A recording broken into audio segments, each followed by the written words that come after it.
Mira, estos son los temas, porque uno dice la traición o bueno, puede ser que alguien que nos esté escuchando va a querer apagar inmediatamente el podcast y dice, no oigas eso, no, pero un tema humano, completamente humano. Muy humano, la traición es humana, lamentándolo mucho. Bueno, desde Cristo, si traicionaron a Cristo, pero ¿qué le puede esperar uno? Así que bueno, ese tema va a ser nuestro tema y después de la traición, ¿qué?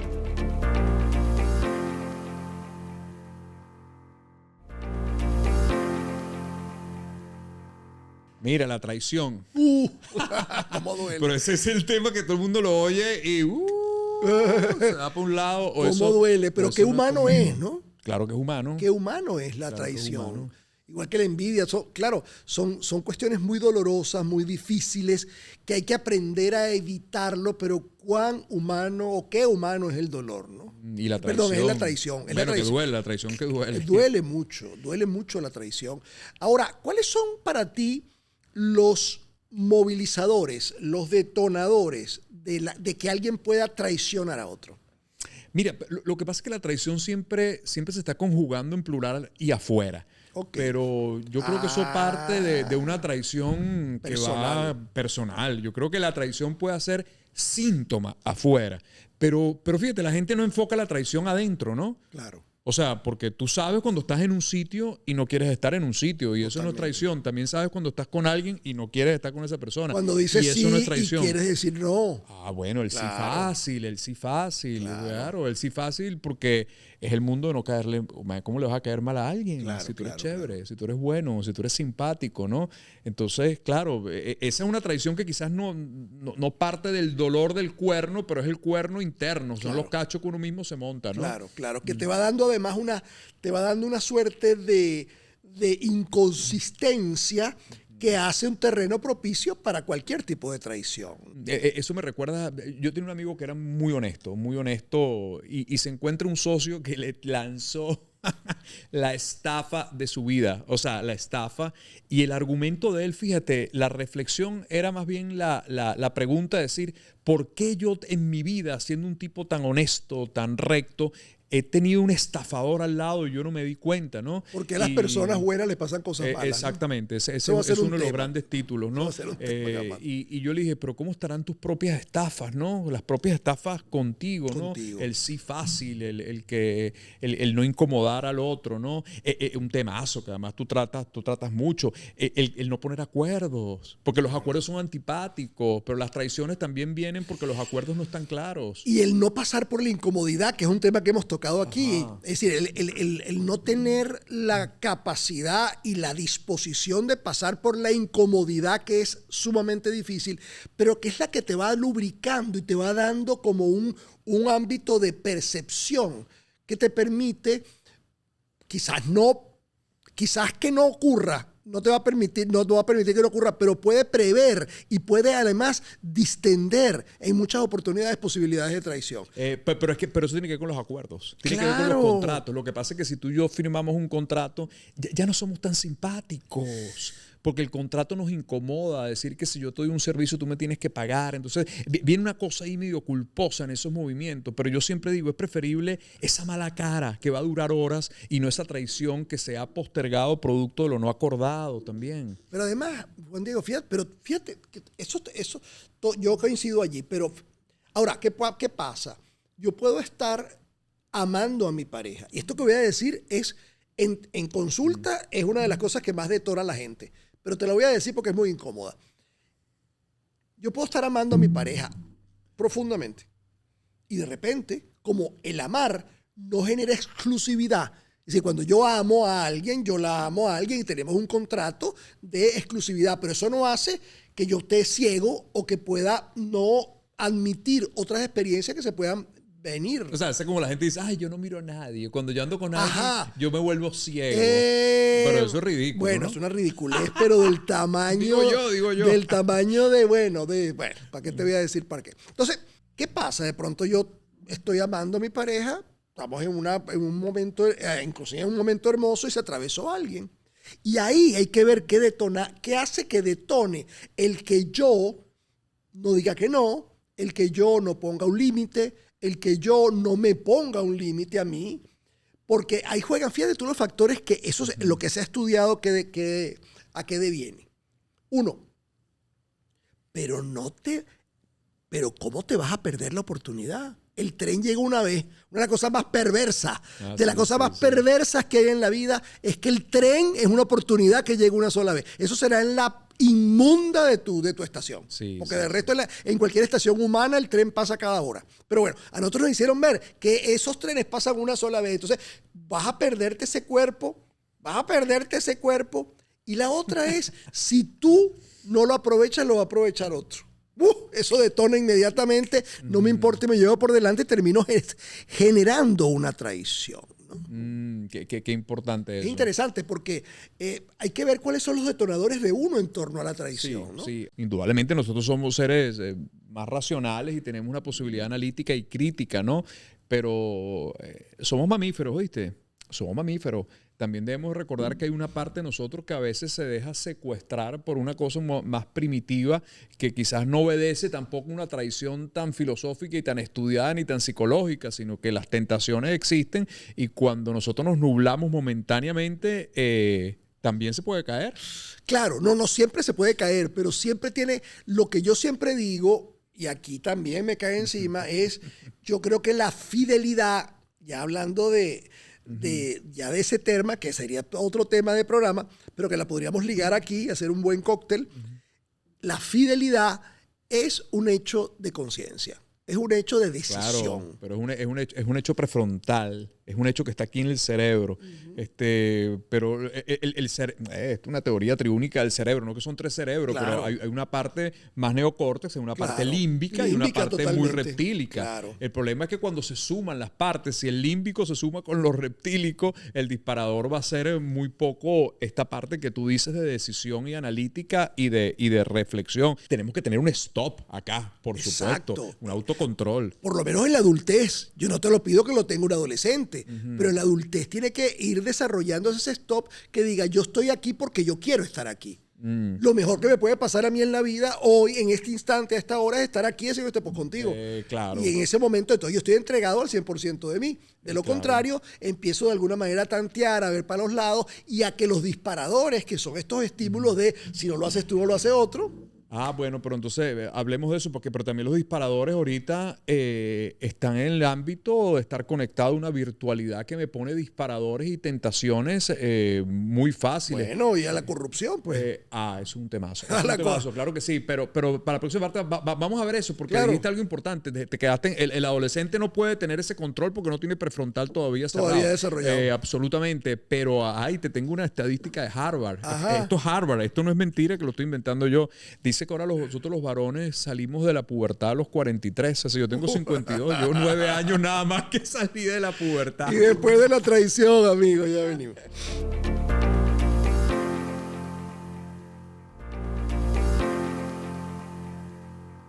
Y después de la traición, ¿qué? Yo me acuerdo una vez un caso en consulta de un señor aproximadamente de 48, 50, pisando los 50, que le llegó en un gran conflicto de traición porque su amigo de la infancia, con quien había levantado un negocio grande de inversión, no me acuerdo de qué tipo era, de repente él hacía la parte creativa, la parte de relaciones públicas y de imagen, y el otro amigo administraba. Es un clásico. Es un clásico, ¿verdad? Ahora, ¿qué pasa? Pero fíjate tú que dentro de este clásico hay una cosa, unos movilizadores, unos detonadores que a mí me parecen importantes, unos resortes, que es que entonces él, aprovechando que era su amigo, se desentendió. Yo parto de un hecho que me ha enseñado la vida, que es, tú no te puedes desentender de nada que de alguna manera sea tuyo. Una cosa es que tú le bajes, que delegues, que entregues, pero bajo mi supervisión. Porque cuando tú de alguna manera entregas eso, estás poniendo en negro, llámese, estás poniendo en la sombra una cantidad de elementos y los estás poniendo en manos del otro, siendo algo tuyo. ¿Eso se comprende? Absolutamente, Okay. absolutamente. Entonces, bueno, como él manejaba la finanza, él se llevó la finanza y cuando yo vine a ver estaba en la ruina. Cosa de que él me traicionó a mí. Entonces, segmentó el negocio. ¿Tú me entiendes? Absolutamente, pero tiene que ver con la atención, tiene que ver con el estar presente. Tiene que ver con la madurez, claro, con la adultez. Absolutamente, absolutamente. Pero también tiene que ver con la posibilidad de la revisión. Porque yo te podría decir, pero ¿por qué no podemos ver las cuentas mensuales tú y yo? ¿Por qué no nos podemos sentar a ver la contabilidad tú y yo? ¿Por qué no podemos hablar de nuestra relación tú y yo? A ver cómo estamos también. Correcto. Es que también hay una cosa, esto es antipatiquísimo, porque quien vive la traición siempre, bueno, sufre la cuota del dolor importante, pero yo cuando digo esto también me miran feo, pero en el ámbito de las relaciones humanas siempre hay un 50 y 50. Hay delitos que son dolosos porque son con intención, pero los culposos también existen, que es cuando nos quedamos dormidos, cuando hubo negligencia, cuando hubo inobservancia. Mira cómo se dice, la norma es la inobservancia y por eso pasan las cosas. También hay una cuota de un 50 y 50 en esto y no la estoy... no quiero decir que con esto estoy aprobando ni aplaudiendo la traición. No. Lo que pasa es que es un tema humano de transformación también. Y además que si tú no pones ese ser traicionado a trabajar y lo dejas en el victimazgo, bueno, entonces ¿cuál va a ser la conclusión? La vida ha sido muy ingrata conmigo. Texto que oímos mucho en la calle. La vida ha sido muy ingrata conmigo y después de mucho trabajo me lo quitó todo. Entonces la vida es una miserable en un proceso que se detuvo. Además que le pusimos un spray totalmente paralizante y ese proceso está detenido allí. Hay que tener mucho cuidado con eso. Pero fíjate que tocaste un tema, porque cuando hay esos movimientos de traición hay que tener cuidado, porque estas son las palabras que se ponen de moda, porque el perdón. Entonces es un perdón no procesal, es un perdón de remueve, echa el polvito y remueve y perdone ya. Yo le digo, mira, si te perdonó a los 2 días, yo te invito a que vayas preparando la separación rápida, porque si no, esa persona que perdona se convierte en alguien que jerarquiza la relación. Claro. Porque como tú eres tan poca cosa, tan basura, pero yo estoy más allá del bien y el mal. Es que es un aspecto de poder. Es un aspecto de poder. Yo tengo la posibilidad, encima del dolor que siento, de perdonarte. Estoy más allá del bien y del mal y estoy más allá de ti. Pero imagínate lo que se va a convertir eso. Eso es una factura constantemente, ¿no? Ahora, después de las traiciones, y te lo pongo sobre la mesa, hay grandes restauraciones también. Tú que eres medio parejólogo, no hay restauraciones después de eso. Absolutamente. Grandes restauraciones y grandes oportunidades de crecimiento. La traición, como todo lo amargo, tiene un dulce esperándonos al final que si sabemos por qué vi hacerlo, lo podemos tocar. Así que, ¿y después de la traición qué?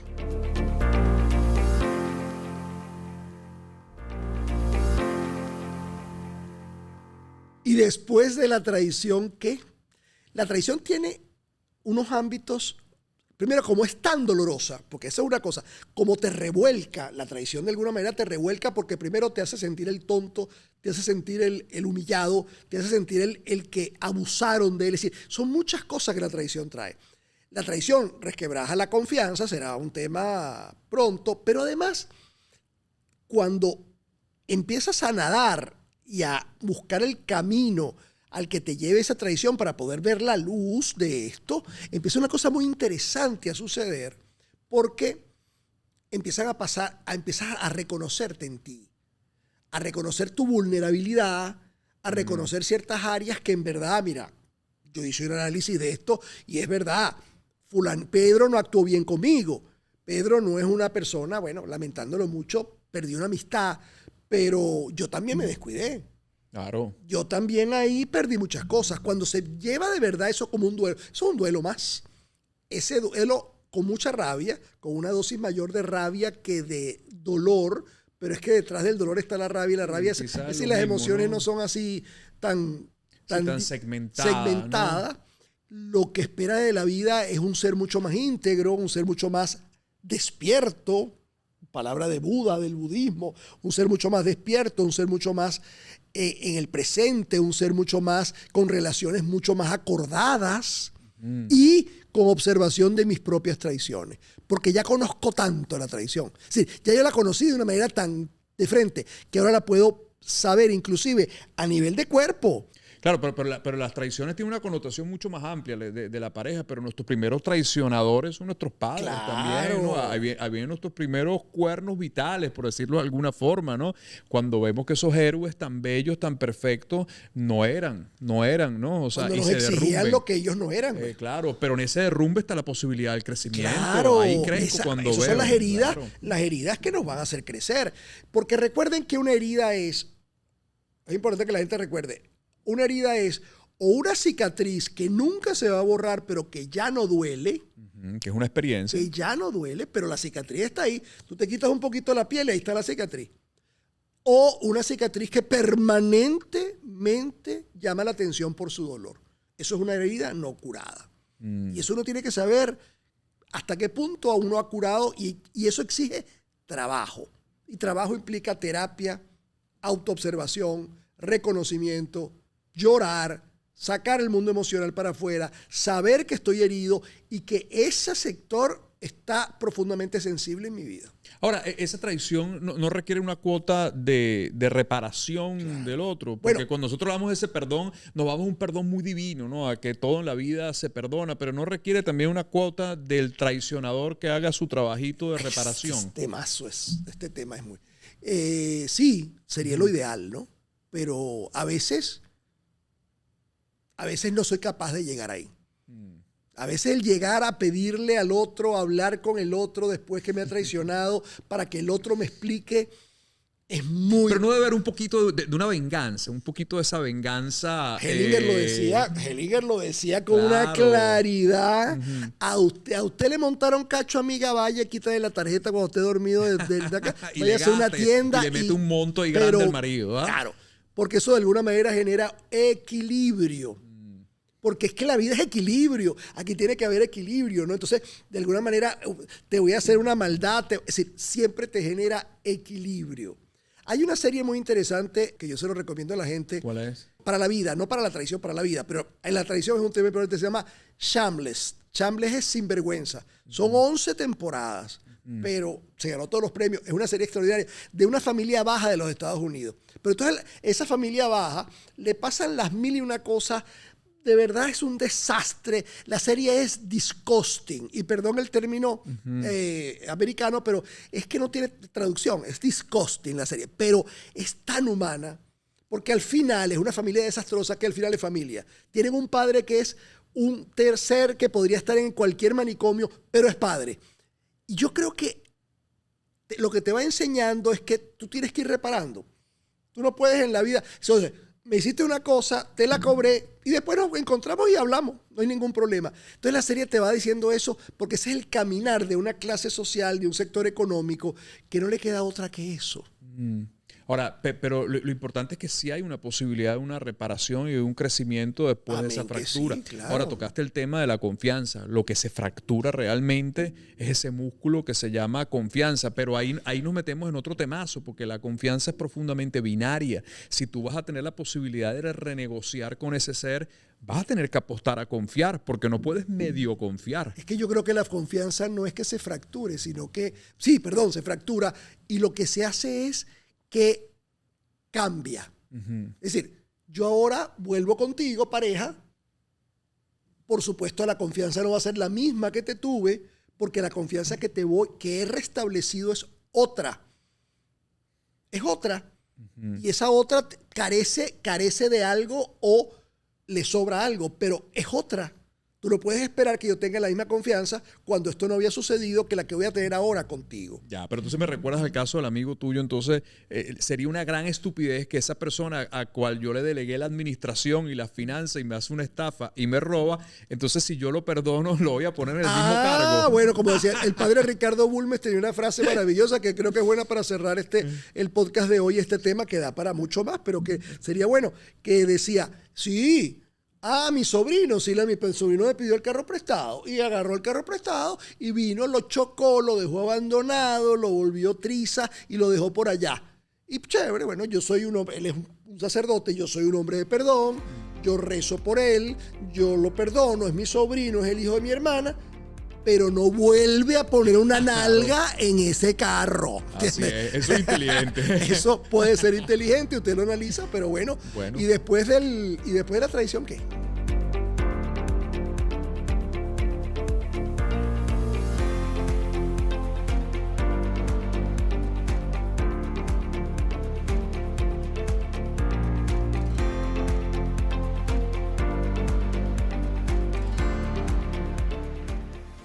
Bueno, la muerte indudablemente es lo que se cruza cuando el diagnóstico está presente, cuando la enfermedad llega y ahí empieza ese tránsito complejo. Ahora, la enfermedad indudablemente el que la siente la padece porque es el que carga ese diagnóstico, pero cuando hablamos de estas enfermedades terribles, porque además le pusieron una etiqueta fatal, enfermedades catastróficas, nada más tú oyes eso y ya para salir corriendo. Además que implican procesos dolorosísimos, muy dolorosos, inciertos, es de verdad terrible. Pero también hay un entorno familiar que se ve, o sea, también movido frente a eso, ¿no? Claro. O sea, no solamente es la persona que indudablemente pasa el susto, pero toda la familia entra en una dinámica de cómo se acompaña a un paciente enfermo. ¿Cómo puedo acompañarlo frente a la vulnerabilidad y frente al infierno que puede estar teniendo adentro?